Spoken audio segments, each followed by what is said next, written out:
చంద్రిక, హరిత పేరుకి సవతి అక్కా చెల్లెళ్ళైనా తోబుట్టువుల్లాగా కలిసిమెలిసి కబుర్లు చెప్పుకునేవాళ్లు, తినేవాళ్లు, పనులు చేసుకునేవాళ్లు. ఇద్దరు ఎంతో సంతోషంగా ఉండేవాళ్లు. అది సవతి తల్లి సుభద్రకి నచ్చేది కాదు. ఒంటరిగా చంద్రిక కనిపించిన ప్రతిసారీ గట్టిగా చెంపమీద కొట్టేది. చంద్రిక బాధగా కన్నీళ్లు పెట్టడం చూసి ఎంతో మురిసిపోయేది. ఇప్పుడు నేనేమీ తప్పు చేయలేదు కదా పిన్ని. ఎన్నిసార్లు చెప్పాలి నీకు, నువ్వు నా కూతురు హరితతో కలిసిమెలిసి ఉండొద్దని?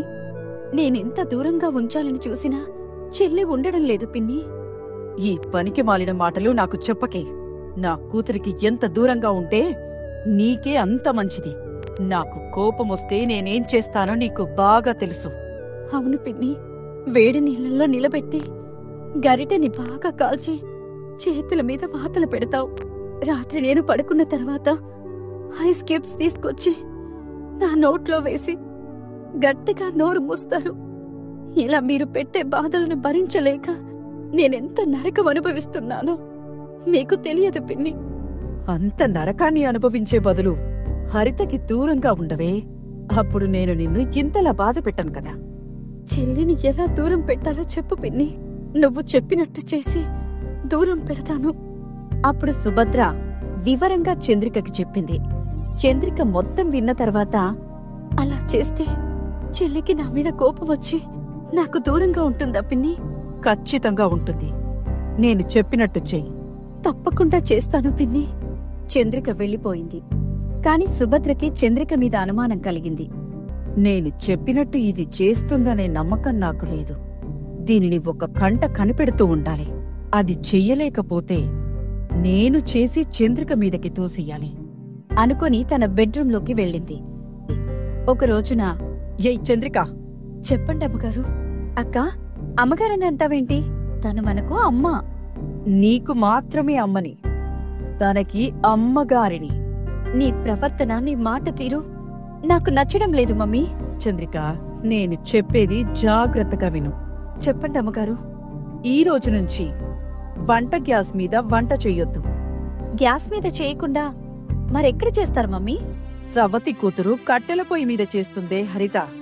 నేను కూడా కట్టెల పొయ్యి మీదే చేయాలా మమ్మీ? కట్టెల పొయ్యి మీద చెయ్యాల్సిన అవసరం నీకేంటి తల్లి? నువ్వు ఈ ఇంటి మహారాణివి. సారీ మమ్మీ, ఈ ఇంటి మహారాణిని నేను కాదు, అక్క చంద్రిక. ఏయ్ చంద్రిక, నేను చెప్పింది అర్థమైంది కదా? అర్థమైందమ్మగారు. ఇక రేపట్నుంచి బట్టలు వాషింగ్ మిషన్లో వెయ్యొద్దు, చేతులతోనే ఉతుకో. మమ్మీ, నువ్వేం మాట్లాడుతున్నావో నీకు తెలుస్తుందా? హరిత, నువ్వేమీ మాట్లాడకు. చంద్రిక, నేను చెప్పేది వింటున్నావు కదా? వింటున్నానమ్మగారు. బట్టలను ఈ రోజు నుంచి సెలయేరు దగ్గరికి తీసుకెళ్లి పిండుకు రావాలి. అలాగే అమ్మగారు. మమ్మీ, అక్క అడవికెళ్ళి కట్టెలు కొట్టుకొస్తుంది. నేను బట్టలను తీసుకెళ్లి సెలయేరు దగ్గర పిండుకొస్తాను. నువ్వు నోర్ముయ్. వెళ్ళు, గదిలోకి వెళ్ళి బుక్ తీసుకొని చదువుకో. వెళ్ళు. నేను వెళ్ళను. ఇలా చూడు మమ్మీ, అక్కని నువ్వు పని మనిషిని చేస్తున్నావు. ఆయన ఈ రోజుల్లో పనివాళ్లు కూడా నువ్వు చెప్పినట్టు చేయడానికి సిద్ధంగా లేరు. ఇక నా అక్క చేయాల్సిన పని లేదు, చెయ్యదు కూడా. సుభద్ర లాగిపెట్టి చంద్రికని కొట్టింది. చంద్రిక ఏడుస్తూ ఉంటుంది. ఇప్పుడు కూడా ఇక్కడే ఉంటావా? లోపలికి వెళ్ళి చదువుకుంటావా? లోపలికి వెళ్ళి చదువుకుంటాను, కాని కొట్టకు మమ్మీ. హరిత వెళ్ళిపోయింది. ఆ రోజు రాత్రి చంద్రిక కిచెన్లో కారం మెతుకులు తింటుండగా హరిత తన అన్నం ప్లేట్ తీసుకొని వచ్చింది. అక్క, ఆ కారంతో ఏం తింటా? పక్కన పెట్టు, ఇద్దరం ఈ అన్నం తిందాం. చెల్లి, నువ్వు పిన్నితో తినలేదా? లేదక్కా, నిన్ను వదిలిపెట్టి నేనెలా తింటాను చెప్పు అని చంద్రికకి తినిపిస్తుంది. చంద్రిక కన్నీళ్లతో హరితకి తినిపిస్తుంది. అదంతా కిచెన్ గుమ్మం దగ్గర నిలబడి దొంగచాటున సుభద్ర చూస్తుంది. చంద్రికని ఎంతలా బాధ పెట్టినా హరిత దూరం అవ్వడం లేదు. డోస్ పెంచాలి అనుకొని వెళ్ళిపోతుంది. అక్కా చెల్లెలు అక్కడే చాప మీద పడుకుంటారు. మరుసటి రోజున కాలేజీకి వెళ్ళనని హరిత సోఫాలో కూర్చుంది. సుభద్ర కోపం తెచ్చుకుంది. ఏం తమాషా చూస్తున్నావు హరిత? ఒక్కగానొక్క కూతురువని? అమ్మా, నీకు ఇద్దరు కూతుర్లున్నారు. చంద్రిక నా కూతురు కాదు, అది సవతి కూతురు. నువ్వే నా కూతురువి. ఊరంతా మా ఇద్దరిని తోబుట్టువుల్లా చూస్తుంది, మాట్లాడుతుంది. తల్లివైన నువ్వే మమ్మల్ని వేరు చేసి మాట్లాడుతుంటావు. నేను నీకు మాత్రమే తల్లిని, దానికి సవతి తల్లిని. నోరు మూసుకొని కాలేజ్కి వెళ్ళు. నేను కాలేజ్కి వెళ్ళిన తర్వాత నువ్వేం చేస్తావో నాకు తెలుసు. నేను కాలేజ్కి వెళ్ళను. ఈ రోజు నుంచి ఇంటి దగ్గరే ఉంటాను. లక్షల్లో ఫీజు కట్టింది నువ్వు ఇంట్లో ఉండడానికి కాదు హరిత. వేసుకో, కాలేజీ బ్యాగ్ భుజానికి వేసుకొని చక్క కాలేజ్కి వెళ్ళాలి. లే. నేను వెళ్ళను. నేను వెళ్ళిన తర్వాత అక్కని నువ్వు ఎక్కడికి పంపిస్తావో నాకు తెలుసు మమ్మీ. నేను కాలేజ్కి వెళ్ళను. వసే చంద్రిక. భయంగా చంద్రిక వాళ్ళ దగ్గరకొచ్చింది. సుభద్ర కోపంగా లాగి పెట్టి కొట్టింది. బాగా చూడు హరిత, నేను చెప్పినట్టు వినకపోతే నిన్నేమీ అనను. దీనికి దెబ్బలు పడతాయి. ఎదురు మాట్లాడితే వాతలు పెడతాను. నోరు మూసుకొని కాలేజ్కి వెళ్ళు. సరే సరే మమ్మీ, నేను కాలేజ్కి వెళ్తాను. అక్కని కొట్టుకు, తిట్టకు, ఎలాంటి వాతలు పెట్టకు. నేనిప్పుడే కాలేజ్కి వెళ్తున్నాను. హరిత గదిలోకి వెళ్ళింది. చంద్రిక ఏడుస్తూ ఉంటుంది. హరిత కాలేజ్ బ్యాగ్ వేసుకుని వచ్చింది. సారీ అక్క, నా వల్లే నీకు దెబ్బ పడింది. నువ్వేడుకో, నేను కాలేజ్కి వెళ్తున్నాను. హరిత ఇంట్లో నుంచి వెళ్ళిపోయింది. పిన్ని, చెల్లి. సుభద్ర కోపంగా మళ్ళీ కొట్టింది. హరిత బయట్నుంచి కిటికీ దగ్గర నిలబడి లోపలికి చూస్తుంది. చంద్రిక ఏడుస్తూ, చెల్లి కాలేజ్కి వెళ్ళింది కదా పిన్ని. ఎవరే నీకు పిన్ని? ఎవరే నీకు చెల్లి? నువ్వు పని మనిషివి. మమ్మల్ని అమ్మగారు అని పిలవాలి. నేను అమ్మగారిని. నా కూతురు చిన్నమ్మాయి గారు. జాగ్రత్త. తప్పైందమ్మగారు అని చెప్పిన అక్క చంద్రికని చూడగానే హరితకి జాలేసింది. అడవికి వెళ్లి కట్టెలు కొట్టుకురా. అలాగే అమ్మగారు, గొడ్డలి తీసుకొని వెళ్తాను. చంద్రిక అక్కడ్నుంచి వెళ్ళిపోయింది. నేను అడవిలో నిన్ను కలుస్తానక్క.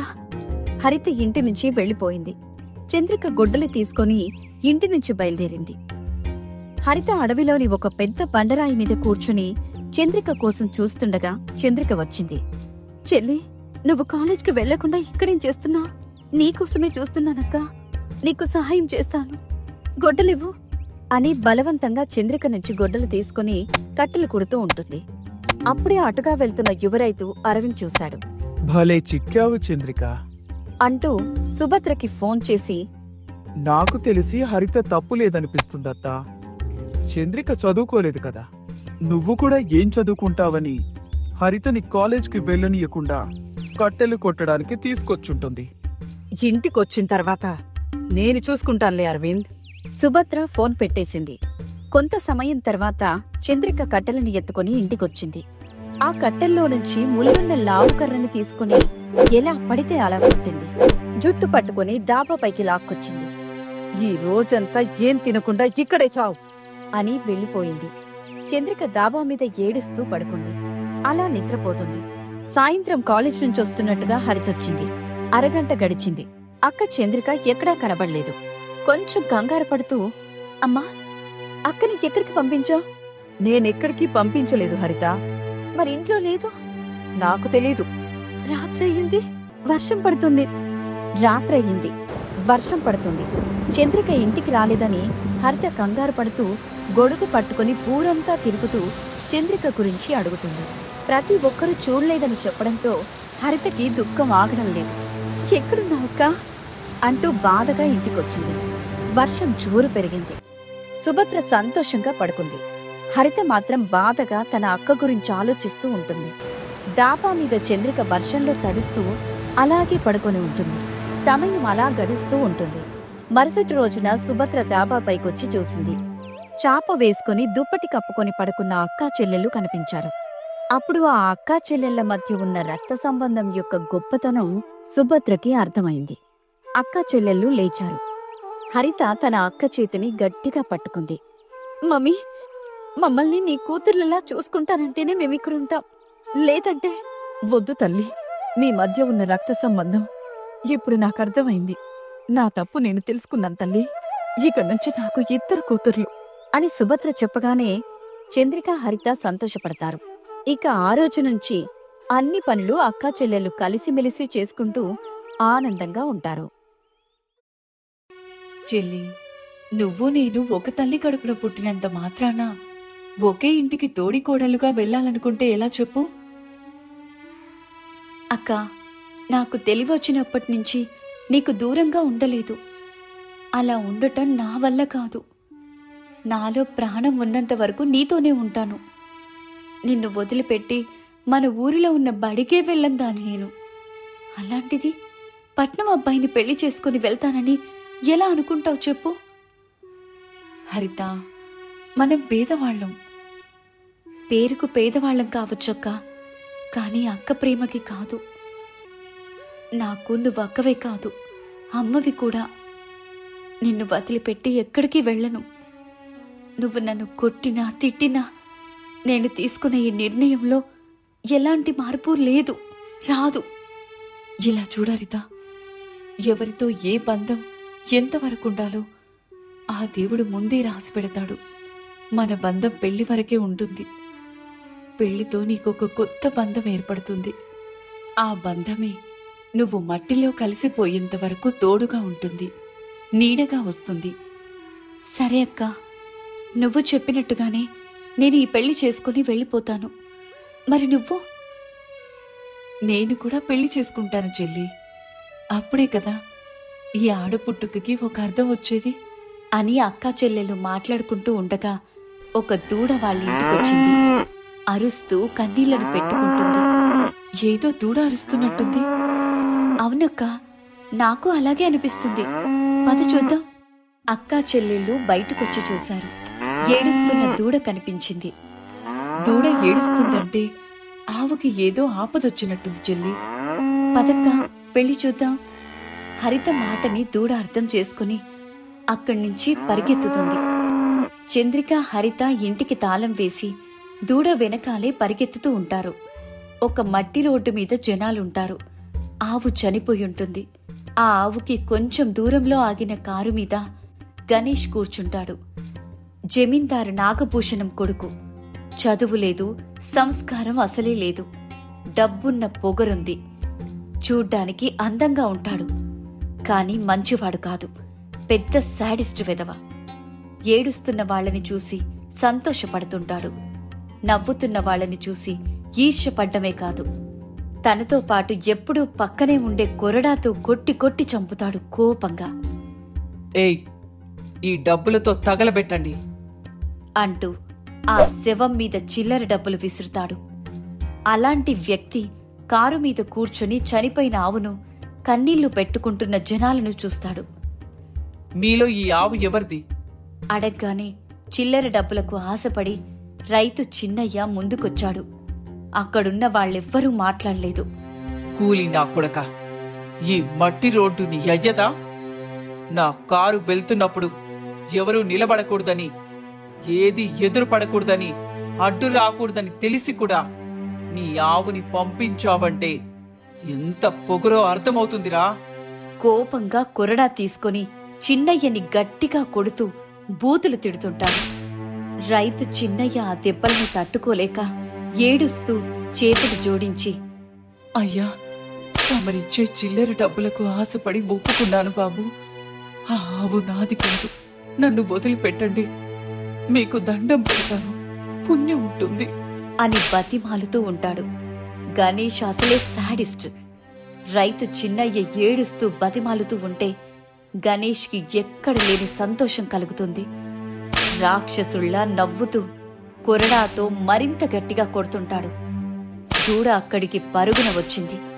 చనిపోయిన తన తల్లిని చూస్తూ అరుస్తూ ఏడుస్తూ లెమ్మని ఆవుతలని నాకుతూ ఉంటుంది. చంద్రిక, హరితలు అక్కడికొచ్చి గణేష్ అరాచకాన్ని చూశారు. ఆపండి బాబు, పిచ్చికి కూడా ఒక హద్దుంటుంది అని హరిత గణేష్ కొరడాని పట్టుకుంది. గణేష్ కోపంగా హరితని చూశాడు. అక్క చంద్రిక భయపడుతూ, చెల్లి, కొరడా వదులు. జమీందారి కొడుకు గణేష్ బాబుగారు. మనం చేతులు జోడించి దండం పెట్టాలి కాని ఇలా అడ్డుపడి కొరడా పట్టుకోకూడదు. కళ్ల ముందు రక్తం వచ్చేలా కొడుతూ పైశాచిక ఆనందం పొందుతున్నాడు. అసలు మనిషేనా? ఎంత జమీందారు కొడుకైతే మాత్రం ఇంత శాడిస్ట్ వెదవలా ఒక రైతు మీద తన ప్రతాపాన్ని చూపిస్తాడా? ఏ హరిత, పిల్లాన్ని పిలిచినట్టు పిలిచావంటే మర్యాదగా ఉండదు. పళ్ళు కొరుకుతూ కోపంగా చూస్తుంటాడు గణేష్. చంద్రిక బతిమాలుతూ, గణేష్ బాబు, నా చెల్లికి తమరి గురించి పూర్తిగా తెలీదు, మన్నించండి అంటూ చేతులు జోడించింది. అక్క, ఒకసారి ఆ దూడని చూడు. తల్లి ప్రేమ కావాలని ఎంతలా ఆరాటపడుతుందో. పొగరుతో ఆయన గారు రోడ్డు మీద ఆవు అడ్డుగా వచ్చిందని గుద్దేసి చంపాడు. ఇప్పుడు ఆ దూడకి తల్లిని ఎవరు తీసుకొచ్చిస్తారు? తల్లి ప్రేమని ఎవరు పంచుతారు? చంద్రికతో పాటు అక్కడున్న వాళ్ళు కన్నీళ్లతో తన తల్లిని నాకుతూ లెమ్మని తన భాషలో వేడుకుంటున్న దూడని చూస్తుంటే ప్రతి ఒక్కరి కళ్ళల్లో నుంచి నీళ్లు కారుతున్నాయి. గణేష్కి మాత్రం ఎలాంటి సెంటిమెంట్ లేదు. హరితని కోపంగా చూస్తూ, అయినా తల్లి లేని వాడికి తల్లి ప్రేమ గురించి ఏం తెలుస్తుందిలే, మూర్ఖత్వం తప్ప. గణేష్కి మరింత కోపం రావడంతో కొరడాని గట్టిగా లాక్కున్నాడు. హరిత అదుపు తప్పి కింద పడింది. ఎంత మాట అన్నావు! నిన్ను కొట్టడానికి కొరడా ఎత్తాడు గణేష్. ఏం చేస్తావ్? ఏం చేస్తావ్? కొరడాతో కొడతావు అంతే కదా?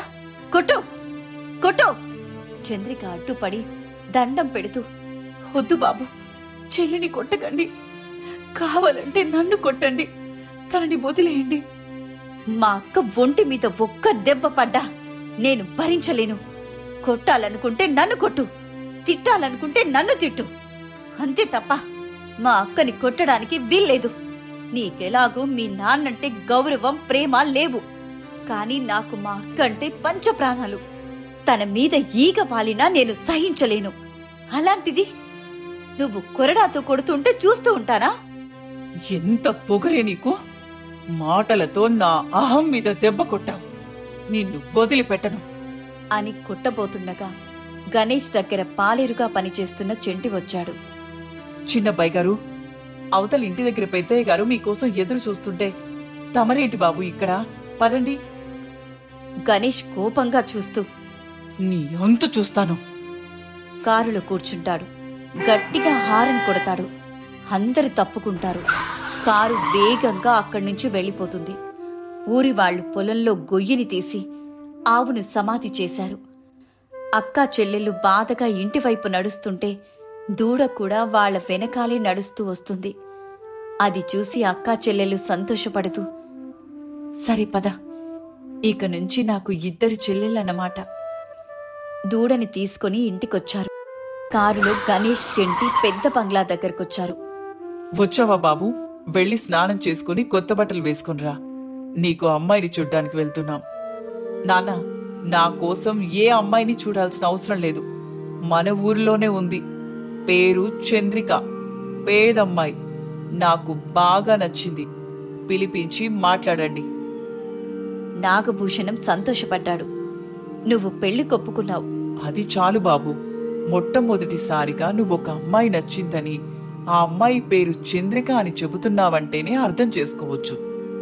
వెళ్ళండి నాన్న, వెళ్ళి మాట్లాడి పెళ్లి చేయండి. ఇప్పుడే వెళ్తాను బాబు. ఇంత పెద్ద ఇంట్లో కోడలు తిరగాలని నాకు మాత్రం ఉండదా బాబు? వెళ్ళి మాట్లాడి ముహూర్తాలు కూడా పెట్టిస్తాను. నాగభూషణం కారులో బయలుదేరాడు. పేదమ్మాయి చంద్రిక మీకు తగిన ఈడుజోడు బాబు. పెళ్లి చేసుకోండి. ఇంటికే కలొస్తుంది. మీ జీవితాన్ని మార్చేస్తుంది. కాని బాబు, నీ అనుమానం నాకు తెలుసురా చెంటి. తన అక్క చంద్రిక పెళ్లి నాలాంటి నీచుడితో అంటే పొగరుబోతు హరిత ఒప్పుకోదు. అప్పుడు చంద్రికతో మీ పెళ్లి కాదు కదా. అందుకే కదా నాన్నని పంపించింది. హరితకి తన అక్కంటే ఎనలేని ప్రేమని అర్థం చేసుకున్నాను. చంద్రిక మీద ఈగ వాలితేనే తట్టుకోలేనని చెప్పిందిరా హరిత. మరి నేను మొగుడి రూపంలో భర్త వేషంలో పెట్టే టార్చర్ని చూసి హరిత తట్టుకుంటుందా? తట్టుకోదు బాబు. మీ కాళ్ల దగ్గరకొచ్చి వేడుకుంటుంది. అదేరా నాకు కావాలి. పొగరుగా అందరి ముందు నా కొరడా పట్టుకొని నన్ను ఎదిరించి మాట్లాడుతుందా? ఎంత ధైర్యం ఆ హరితకి! చంద్రికని పెళ్లి చేసుకుంటే అక్కతో పాటు చెల్లి ఇక్కడికొస్తుంది. నేను చంద్రికని పెట్టే బాధలను చూస్తుంది. కన్నీళ్లు పెట్టుకుంటుంది. ఆ కన్నీళ్లని నేను చూడాలి. వెళ్ళు, వెళ్ళి నా టానిక్ ఏర్పాటు చెయ్యి. ఈ సంతోషంలో 2 గ్లాసులు ఎక్కువ తాగుతాను. అలాగే బాబు అని పైకి చెప్పి తనలో తను మరీ ఇంత శాడిస్ట్ అనుకోలేదు బాబు. పాపం, చెల్లి మీది కోపంతో ఈ శాడిస్ట్ అక్క మొగుడు ఎన్ని బాధలు పెడతాడో ఏమో. దేవుడా, ఆ అక్కా చెల్లెలని తమరే కాపాడాలి. అయినా హరిత ఈ పెళ్లికి ఒప్పుకోవాలి కదా అని వేడుకుంటూ ఒక గదిలోకి వెళ్తాడు. ఇంకా ఉంది.